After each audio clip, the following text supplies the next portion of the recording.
Respetando la puntualidad y la planificación del encuentro, comenzamos. Feliz tarde, estimados participantes y en especial al estudiante que está en sala, Diego, quien les habla, la tutora y profesora Yosbeli Vázquez. Les doy la más cordial bienvenida a este cuarto y último encuentro síncrono del trimestre 2026-1, donde conoceremos el núcleo temático 4 de la unidad curricular Psicología de la Personalidad 1, sección 1, que tiene como propósito estudiar los métodos y estrategias de la medición para la investigación de la personalidad. Los núcleos temáticos correspondientes a esta cuarta unidad es el de la investigación en psicología de la personalidad, donde se profundizará en lo que son los aspectos metodológicos, diseños de investigación, estrategias clínicas y cuestiones éticas. El objetivo de este cuarto encuentro es darles a conocer los detalles y especificaciones teóricas de la actividad sumativa 4, para la cual se seleccionó como estrategia de aprendizaje y evaluación la realización de un portafolio digital basado en el contenido de la unidad 4, cuyo tema es la investigación en psicología de la personalidad. Esta cuarta actividad evaluativa tiene como fecha de entrega la semana 10, es decir, desde el lunes 23 de marzo hasta el domingo 29 de marzo, siendo la fecha límite para esta última entrega el día martes 31 de marzo, que coincide con la Semana Santa. Este encuentro es oportuno para informar que se encuentran en proceso de revisión, retroalimentación y calificación los trabajos de la actividad sumativa 3, que consistió en la realización de una presentación que en la mayoría de los casos ha sido la información reflejada insuficiente, en algunos casos copiar y pegar, en algunos casos información esquemática y muy alejado de lo que se explicó en la actividad síncrona anterior. Por otra parte, es importante que tengan presente que a partir de la semana 10 también inicia el periodo de solicitud de la prueba remedial que comienza desde el lunes 23 de marzo hasta el viernes 3 de abril, que son semanas 10 y 11. En caso de solicitarla, el estudiante debe cumplir varios requisitos, siendo el principal que el estudiante debe haber entregado obligatoriamente las 4 actividades sumativas, así como tener una calificación mínima para que esta solicitud sea autorizada. Y esta calificación es entre 38 y 56 puntos. La aprobación al derecho de esta prueba remedial es realizada por la coordinación del área, que para ustedes es la coordinación del ciclo básico a cargo de la licenciada Orleani Ortega y es tramitada por ustedes a través de Zona Estudiante en el caso de que lo requieran. Los tutores solo nos vamos a encargar de planificar y de corregir tal actividad para que ustedes puedan aprobar. Ahora bien, entrando propiamente en la explicación de la actividad sumativa 4, como ya acabo de mencionar, la estrategia a desarrollar en el presente núcleo temático es un portafolio digital que tiene como propósito el estudio de los métodos y estrategias de la medición para la investigación de la personalidad. ¿Qué es un portafolio? El portafolio viene a ser un tipo de expediente en el cual ustedes van a ir guardando trabajos, documentos, presentaciones, experiencias, reflexiones, en este caso de acuerdo con el contenido de la unidad 4 que ya voy a especificar. Y esto va a ser en formato digital. Este portafolio digital va a permitir valorar las experiencias de aprendizaje de manera interactiva. En este caso, eh, para la realización de este portafolio y de todo el material que en ella se va a desarrollar, deben considerar los siguientes aspectos teóricos. Primero, los aspectos metodológicos en la investigación en psicología de la personalidad. competencias profesionales, entrenamiento clínico y actitudes de investigación que debe tener el psicólogo en el área de psicología de la personalidad, diseños de investigación para el estudio de la personalidad, estudios de enfoque nomotético, donde está la medición de la personalidad y cuando hablamos de medición está, por ejemplo, el uso de los test psicométricos, proyectivos, van a describir cuáles son los conceptos, las ventajas y las limitaciones de este tipo de estudio, los estudios de enfoque ideográfico, donde se consideran los estudios de casos y la psicobiografía, van a definir cada uno de ellos, van a escribir las ventajas y las limitaciones. El aspecto más importante son las consideraciones éticas en la investigación en psicología de la personalidad, que más adelante voy a explicar qué es lo que deben desarrollar en cada subtema. Deben crear un portafolio donde van a anexar las investigaciones relacionadas con cada uno de estos subtemas que les acabo de describir. Para elaborar este portafolio pueden utilizar cualquier herramienta de libre uso en la web o incluso en Office. Cada estudiante debe diseñar una carpeta o portafolio en la que van a recopilar estrategias de aspectos metodológicos en la investigación, en psicología de la personalidad, competencias profesionales, entrenamiento clínico, actitudes de investigación, diseños de investigación para el estudio de la personalidad, estudios de enfoque nomotético, estudios de enfoque ideográfico y las consideraciones éticas en la investigación en psicología de la personalidad. Para ello van a revisar diversas revistas científicas del área de la psicología clínica, los manuales de psicología de la personalidad. ¿Por qué hablo de revistas? Porque como la mayoría de estos temas de investigación se están actualizando constantemente, entonces vámonos a irnos a las revistas académicas y arbitradas. Les recomiendo, por ejemplo, Papeles del Psicólogo, que es la que se me viene a la mente en este momento, y todas las revistas que eh, hay una revista latinoamericana de psicología de la personalidad, si mal los recuerdo, es la que se me viene a la mano.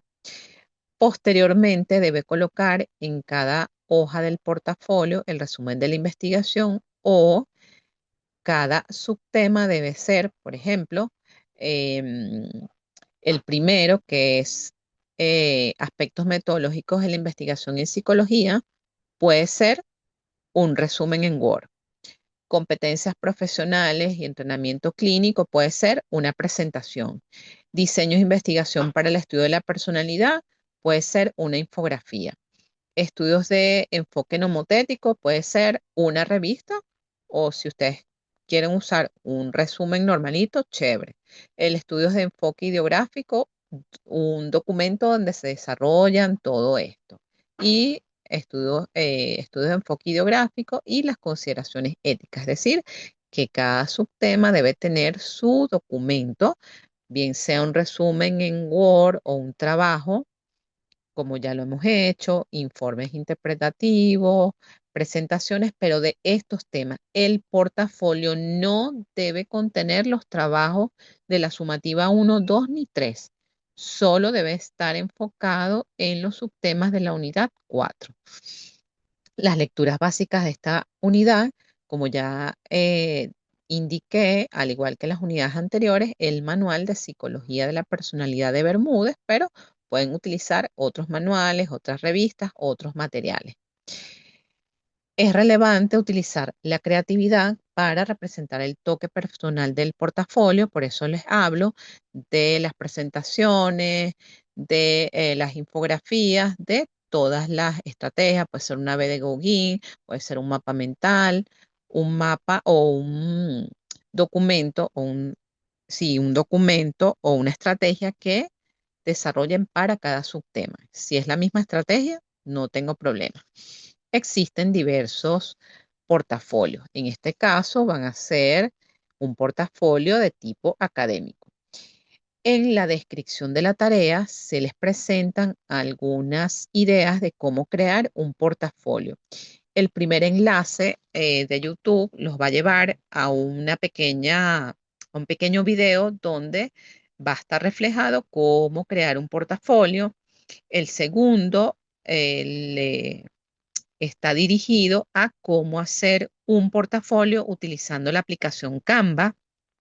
El tercer video es un video acerca de cómo hacer un portafolio con Word. Y en el último, cómo hacer un portafolio con Google Drive. Pueden utilizar otras herramientas tales como Google Sites, Evernote, WordPress, EduBlog, Weebly, Canva. Recuerden que todo el material, que es una observación de los grupos anteriores, pueden utilizar Canva, pero no van a especificar todo el contenido en Canva.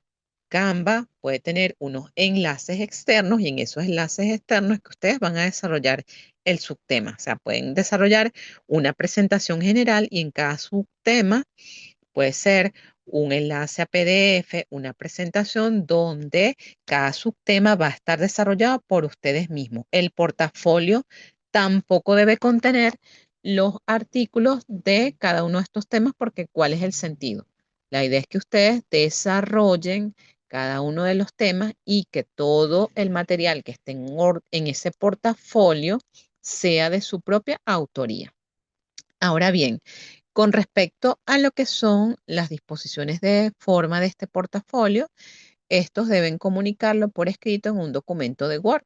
En este documento de Word no me van a hacer como han hecho en otros trabajos, por ejemplo, el de la revista o la presentación cuando usan Canva, ponen un documento en Word sin identificación y el enlace. No. En este caso, ese documento de Word debe tener su portada institucional, el índice de todos los temas que van a trabajar y en la tercera página es que va a estar el link o el enlace del portafolio, bien sea en Google Drive, en Canva, en Site o en la aplicación que ustedes decidan utilizar. Eso sí, se los dejo a su libre criterio. Y la cuarta página debe contener las referencias bibliográficas o si la ponen en cada uno de los documentos del subtema, también es válido. Pero esta es la manera estándar en que ustedes van a presentar los datos de ese portafolio. ¿Cuáles son los criterios de evaluación? En primer lugar, por supuesto, el contenido, y ese contenido se refiere a que desarrollen cada uno de los subtemas de esta cuarta unidad, la estructura, organización y secuencialidad, es decir, que cada subtema tenga un enlace adicional y no sea una sola presentación, sino precisamente la idea del portafolio es que ustedes tengan varios documentos de cada uno de los subtemas, que se cumpla el vocabulario, la gramática y la ortografía, en la presentación y creatividad, pues esto también tiene un puntaje importante y las referencias bibliográficas, en este caso, sí están evaluadas y deben ser en base a las normas de la universidad. Este trabajo, como ya señalé al inicio del encuentro, se entrega en la semana 10 a partir del lunes 23 de marzo hasta el domingo 29 de marzo, fecha límite para esta última entrega, martes 31 de marzo. Ahora voy a explicar brevemente cuáles son los aspectos teóricos que se deben profundizar en cada subtema de la unidad 4. Con respecto al subtema, aspectos metodológicos en la investigación en psicología de la personalidad van a ser en la definición, pues una introducción a los distintos enfoques y métodos de investigación en psicología de la personalidad específicamente, no en la psicología general, sino en la psicología aplicada a la personalidad. Van a hacer referencia a cuáles son los enfoques, los métodos y las técnicas mayormente utilizadas para investigar la personalidad. Partimos de la afirmación de que a nadie se le escapa, ya ustedes tenemos todo el trimestre viendo todo lo que es el constructo psicológico llamado personalidad, ya sabemos que es muy complejo, por ello abordar su estudio no es una tarea sencilla. No todos los psicólogos de la personalidad se interesan por los mismos aspectos ni siguen los mismos caminos para llegar a entenderla. pero sí coinciden todos en que perseguir este conocimiento debe ser riguroso, para lo cual debe basarse en observaciones puestas a prueba y corroboradas. Aquí es donde entra la investigación como tal. La psicología de la personalidad pretende fundamentalmente describir y explicar la conducta de las personas y predecir las diferencias individuales. Para poder cumplir estos objetivos, se utilizan teorías o enfoques teóricos que proponen conceptos y relaciones entre conceptos que tienen que ser probadas. Para poder probar estas afirmaciones, se utiliza el método científico. Recuerden que el método científico es lo que hace a la psicología en general como una disciplina científica. Y este método científico consiste en un conjunto de normas, de procedimientos y de estrategias específicos que hay que seguir para alcanzar el conocimiento. Concretamente, cuando pretendemos realizar un estudio científico, sea cual sea la disciplina a la que pertenezcamos, tendremos que partir de la observación de los hechos y proponer hipótesis para explicarlo. Posteriormente, intentaremos comprobar o verificar empíricamente cada una de las afirmaciones teóricas o hipótesis propuestas. El elemento principal del método científico es la verificación empírica de cada una de las formulaciones teóricas realizadas para poder explicar los hechos. Los científicos proponen hipótesis que tienen que contrastar o verificar para que puedan formar parte del cuerpo teórico de la disciplina. En psicología existen diferentes formas de llevar a cabo esta contrastación empírica o verificación. Dependiendo del método elegido, tanto las conclusiones que podamos obtener, así como el alcance de las mismas. Estos diferentes métodos, como veremos posteriormente, tienen tanto ventajas como limitaciones, por lo cual los investigadores tienen que sopesarlos y elegir el más adecuado de acuerdo con la materia que desea estudiar y los objetivos que lo persigue. En este caso va a depender del área de la personalidad que el investigador decida abordar. Los criterios utilizados para clasificar los diferentes métodos existentes para realizar la contrastación son muy diversos, dependiendo del autor o incluso de la época, porque cuando ustedes vayan a revisar los distintos manuales, no van a encontrar una clasificación unánime, sino que a medida que han ido pasando los años, pues se han ido incorporando algunos elementos. En este sentido, García Jiménez, de acuerdo con la magnitud de control que puede ejercerse, distingue entre la estrategia experimental, la estrategia selectiva y la observacional. Fernández Tres Palacios, sin embargo, habla de método experimental, método correlacional y método observacional. Dentro de la psicología de la personalidad, aunque algunos solo distinguen entre aproximación correlacional y experimental, otros incluyen también la aproximación clínica. Acuérdense que la base o parte de la base de la psicología clínica es la personalidad. Así, Cattell distinguía tres métodos de estudio: el univariado, que es el equivalente al método experimental; el multivariado, equivalente al correlacional; y el clínico. Mientras que otros como Pervin o Fierro hablan de las estrategias clínica, correlacional y experimental. El método experimental es el que va a permitir el mayor control y por ello será el más adecuado, basándonos también en toda esta línea de la psicología empírica basada en la evidencia, siempre que sea posible su aplicación, aunque como ya he señalado, no está exento de inconvenientes ni siempre puede aplicarse. Para la psicología ideográfica, la personalidad hay que entenderla dentro de cada individuo, mientras que para la nomotética, la personalidad se entiende comparando a las personas respecto a la variable que nos interese concretamente. El objetivo del enfoque ideográfico es entender al individuo único, mientras que el del enfoque nomotético es comprender cómo las variables se desarrollan y afectan a la conducta de las personas. En la actualidad parece que se ha llegado a un cierto consenso sobre lo apropiado de combinar ambos enfoques, que sería un enfoque integrativo para llegar a un entendimiento de la personalidad que sea comprensivo e integrador. Sin embargo, la polémica entre los partidarios ortodoxos del enfoque ideográfico y los defensores de una perspectiva nomotética se han mantenido durante prácticamente toda la historia de la psicología de la personalidad. El alcance de esta especie de consenso al que acabo de señalar, que considera que la aproximación ideográfica es indispensable para poder entender la personalidad, se ha facilitado en parte por la manera en que en la actualidad se entiende el carácter único del individuo.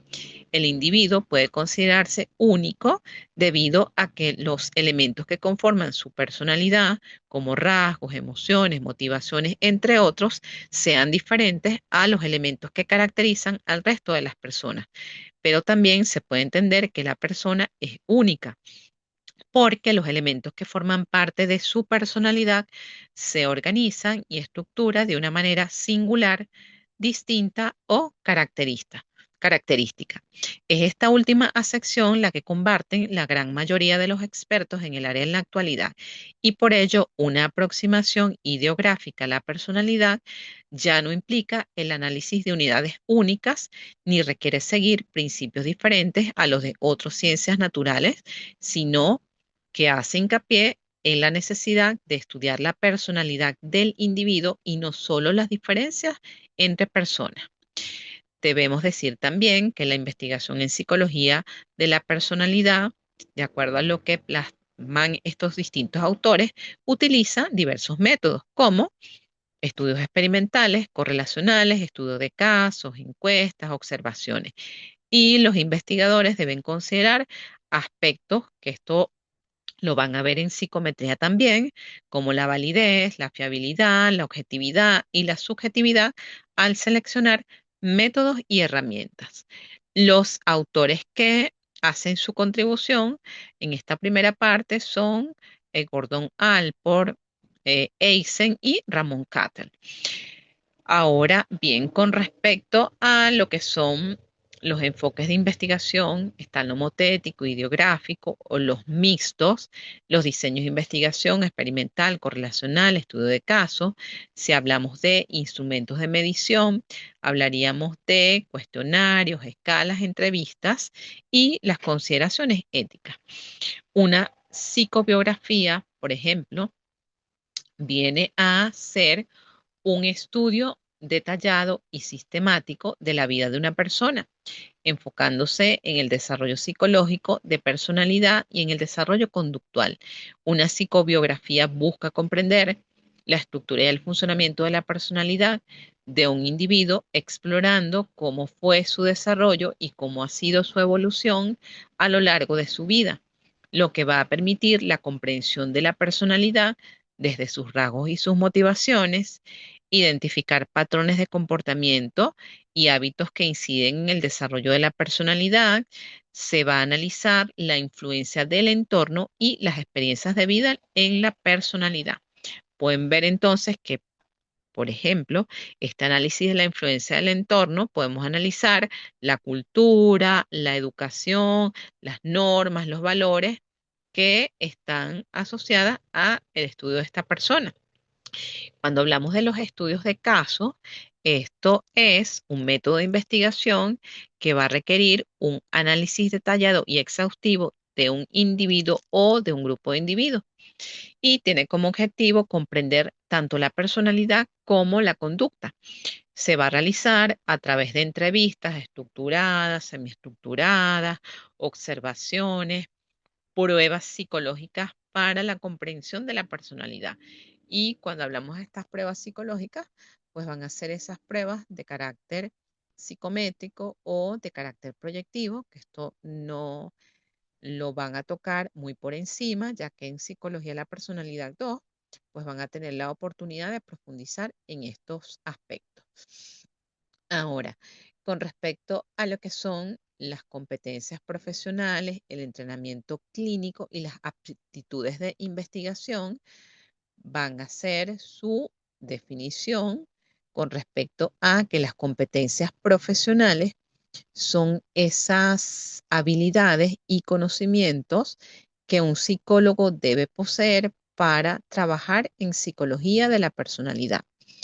Un psicólogo en este campo debe tener competencias clínicas, es decir, desarrollar aquellas habilidades que le permitan guiar una buena evaluación psicológica en el área de la personalidad, debe tener herramientas para el diagnóstico, no solamente para el diagnóstico clínico que se maneja a través de lo que es la semiología del examen mental e intervención. Cuando hablamos de intervención, un psicólogo en el área de la personalidad debe estar entrenado en todos aquellos tratamientos psicológicos o tratamientos psicoterapéuticos para intervenir lo que es el área de la personalidad. Asimismo, un psicólogo en el área de psicología de la personalidad debe tener habilidades de investigación, es decir, debe estar entrenado y conocer elementos de diseño, de métodos y de análisis de datos. Y por supuesto de comunicación tanto verbal como escrito. ¿Por qué?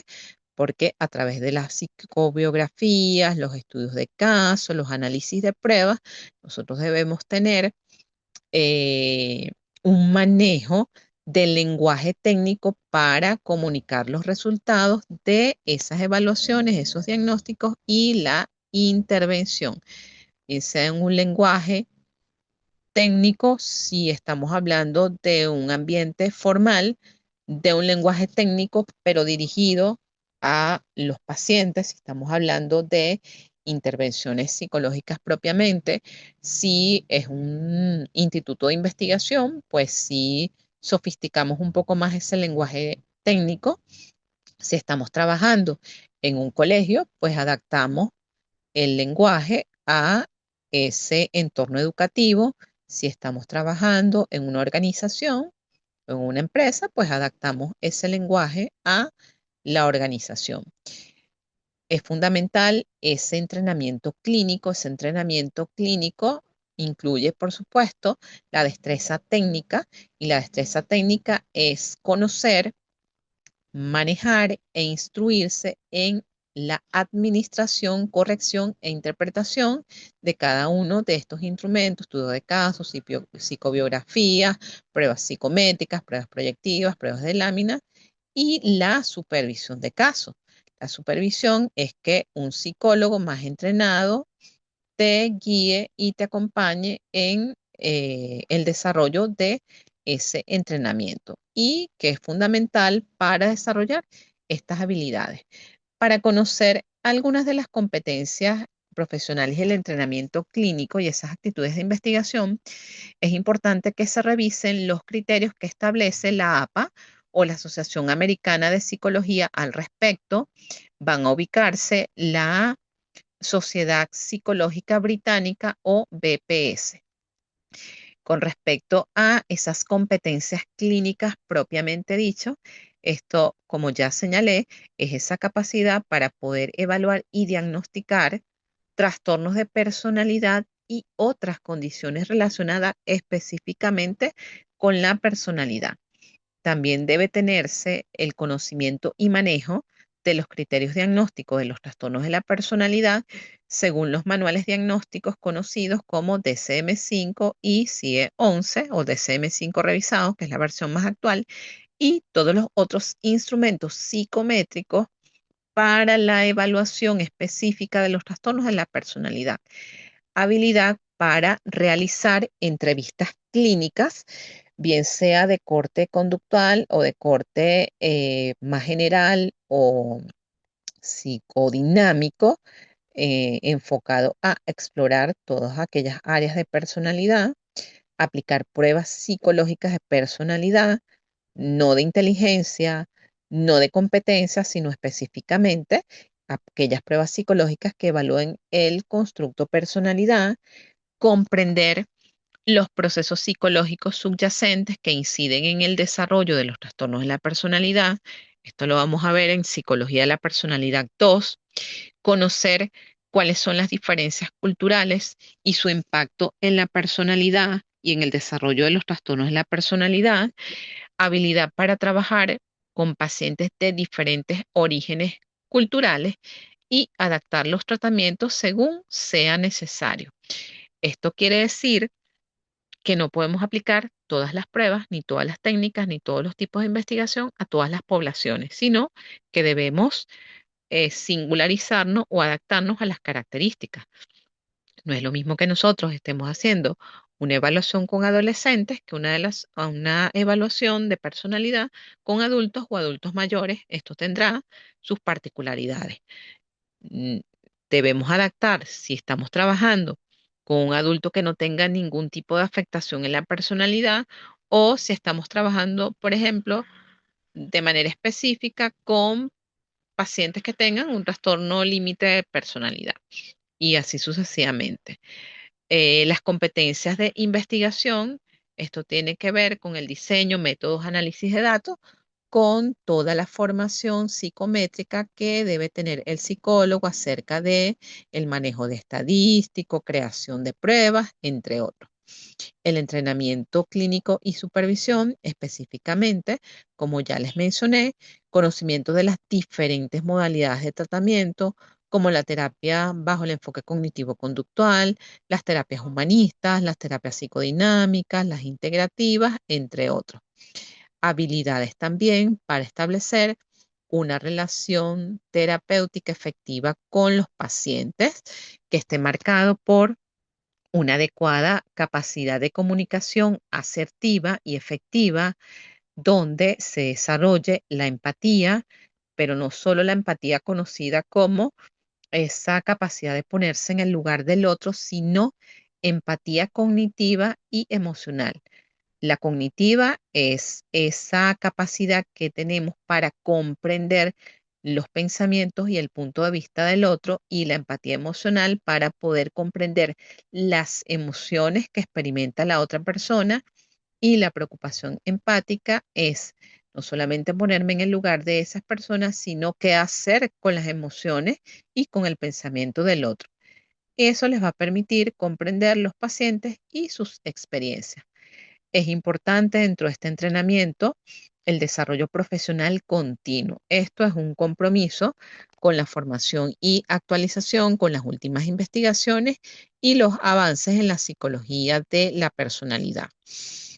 Dentro de lo que es el diseño de investigación para el estudio de la investigación, van a hacer de manera general análisis de los diseños de investigación usados en psicología de la personalidad, cuáles son esas estrategias metodológicas para investigarlas, van a describir cómo son esos diseños de investigación, si son experimentales, cómo se define o cómo se hace esa manipulación de variables, variable dependiente y dependiente, las correlacionales, cómo se hace el análisis de relaciones, si hablamos de estudio de casos, cómo se hacen esos análisis o esas entrevistas en profundidad, si son esos mixtos, la combinación de métodos cualitativos, quanti-quali, o esas investigaciones participación-acción. ¿Cuáles son? Los autores que van a ubicarse: a Campbell, Stanley y Cook. Con respecto a lo que son los diseños experimentales, se debe abordar cómo son los diseños pre-test, los post-test y los diseños de grupo control. Si son diseños correlacionales, estaríamos hablando de los estudios de asociación. Si estamos hablando de diseños mixtos, cómo se hace esa combinación de métodos cualitativos y cuantitativos. Ahora, y por supuesto, las consideraciones éticas en la selección de los diseños, que eso también es algo importante. Cuando hablamos de los estudios de enfoque nomotético y la medición de la personalidad, aquí vamos a describir pues el uso de los métodos cuantitativos como los cuestionarios, las escalas para medir rasgos y trastornos de la personalidad. ¿Cuáles serían de manera general las ventajas? Todo lo que tiene que ver con los criterios de generalización de resultados y objetividad, las limitaciones que se les ha encontrado en los estudios de enfoque nomotético, que están relacionados con el reduccionismo, la falta de profundidad.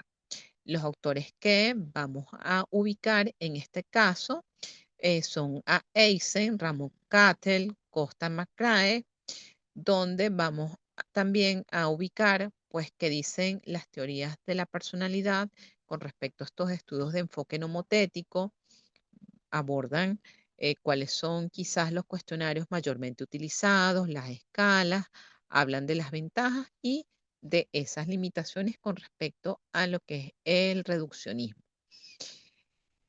En el subtema estudios de enfoque ideográfico, que esto es un enfoque que se centra en la comprensión individual y único de la persona, pues aquí van a explicar cómo se utilizan esos métodos cualitativos como la entrevista en profundidad, las observaciones participantes y no participantes para analizar los casos individuales.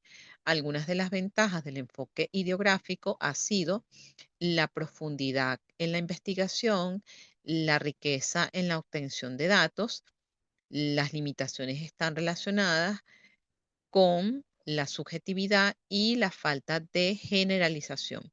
Autores que han trabajado este enfoque ideográfico, Gordon Allport, Abraham Maslow y Roger, que pertenecen al enfoque humanista. Con respecto a el último subtema, que son las consideraciones éticas en la investigación en la psicología de la personalidad, que para mí esto es un punto central de esta unidad 4 y que no debemos dejar de considerar, pues van a hacer el análisis de todas las consideraciones éticas en la investigación en esta área en particular, van a ubicar e identificar cuáles son los principios y normas que guían la investigación ética. Dentro de la explicación van a incluir el respeto a los participantes. Van a hablar de lo que es el consentimiento informado. Si bien es cierto, en nuestro país no se suele utilizar el consentimiento informado en la práctica clínica, en las investigaciones sí se usan sí o sí. Y este consentimiento informado es el proceso ético y legal que se utiliza en la práctica para asegurar que los participantes de las investigaciones estén plenamente informados y acepten voluntariamente participar en el tratamiento o estudio.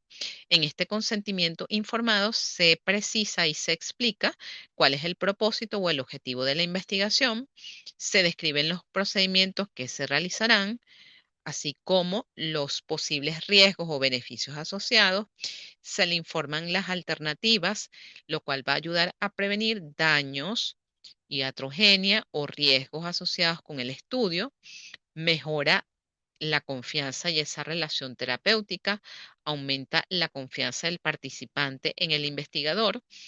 Suele ser un documento escrito, pero también puede ser de carácter verbal.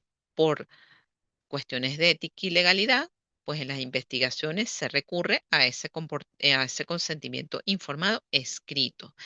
Resguardar, otro de los elementos que se debe considerar a nivel ético es con respecto a la confidencialidad y la privacidad de los datos de identificación de los pacientes, los resultados obtenidos en esa investigación, no divulgación a través de medios públicos de esta investigación, solo en los medios autorizados para eso, lo que nos va a llevar al uso responsable de datos y resultados. Es decir, que nosotros en las investigaciones en psicología de la personalidad debemos garantizarle el anonimato a los participantes del mismo. Ahora, otro aspecto muy importante, no olvidar mencionar lo que dice el Código de Ética del Psicólogo en Venezuela en relación con la investigación en el área. El Código de Ética del Psicólogo en Venezuela es esa normativa que regula la práctica profesional del psicólogo en nuestro país. En ese Código de Ética se establecen los principios y estándares para la práctica ética, lo que incluye desde el punto de vista bioético, el respeto a los derechos humanos, la confidencialidad, la no discriminación y la responsabilidad profesional.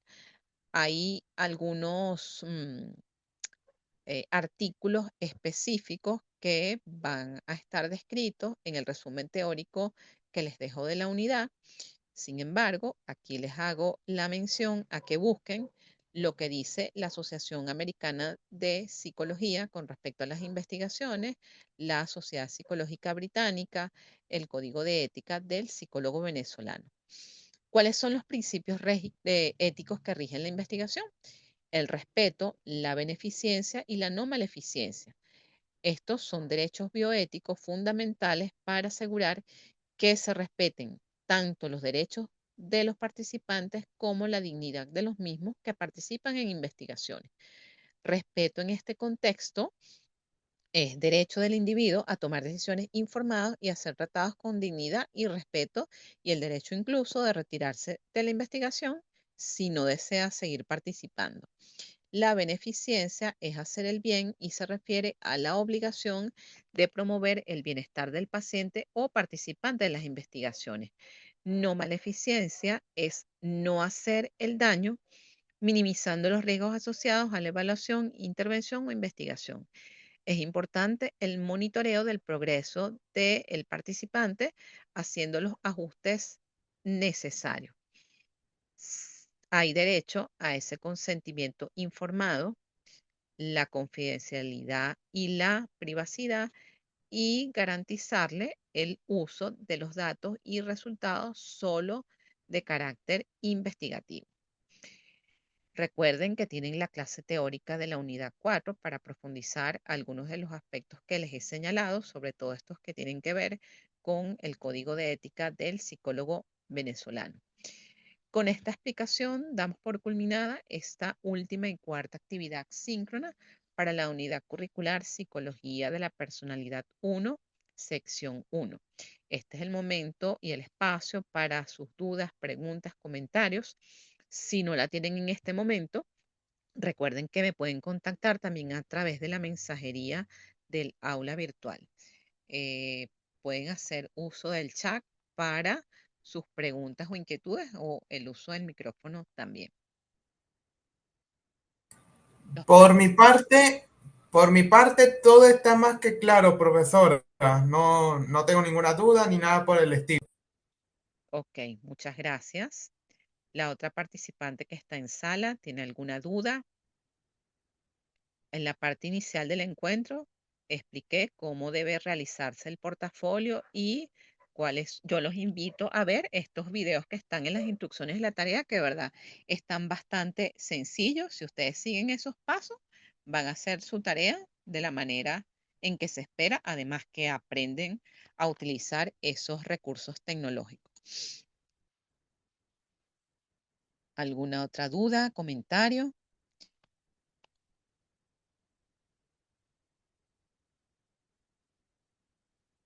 Ok, Iraina, gracias por tu comentario. Bueno, siendo así, que no hay más dudas, les doy las gracias por su asistencia, por su participación, por haber sido consecuentes en la asistencia a estos encuentros. Para mí fue un gusto haberles acompañado como tutora en este trimestre, en una unidad curricular que para mí los debería enamorar de la psicología clínica. Cuando vean psicología de la personalidad 2, que ya son los trastornos propiamente dichos, se van a enamorar mucho más de la psicología. Muchas gracias por su atención, que tengan éxito en las tareas y buen fin de trimestre. Feliz Gracias, noche, profesora, por su tiempo. que estén muy bien.